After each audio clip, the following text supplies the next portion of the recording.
America ने Iran पर मुआशी पाबंदियों की भरमार कर दी। सिर्फ चीन, जापान और भारत को ईरान पर तेल की पाबंदियों पर से इस्तिस्ना दे दिया गया। अमेरिका ने ईरान पर पाबंदियों के बावजूद चीन, जापान और भारत को ईरान से तेल खरीदने की इजाज़त दे दी।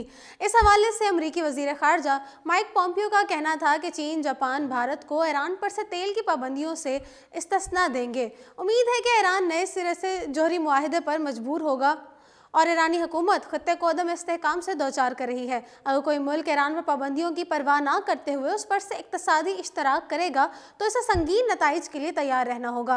ईरान पर से पाबंदियों का मकसद हिजबुल्लाह और हौसी बागियों की फंडिंग रोकना है। यहाँ हम नाजरीन को बताते चलें कि 2015 में ईरान की हुकूमत ने 6 बड़ी आलमी ताकतों के साथ जौहरी मुआहदे पर दस्तखत किए थे, जिसके बाद माजी में ईरान पर आयद इक्तसादी पाबंदियाँ हटा दी गई थीं। ताहम अमरीका के मौजूदा सदर डोनाल्ड ट्रंप ने रवां साल मई में जौहरी समझौते से अलहदा होने का ऐलान किया था, जिसके बाद से ईरान के एटमी प्रोग्राम पर अमेरिका की जानिब से एक बार फिर सख्त पाबंदियों का इतलाक कर दिया गया है। सिर्फ चीन, जापान और भारत को ईरान से तेल की खरीदने पर पाबंदियों से मुस्तस्ना कर दिया गया है। फिलवक्त इतना ही। मजीद अपडेट्स के लिए देखते रहिए उर्दू पॉइंट।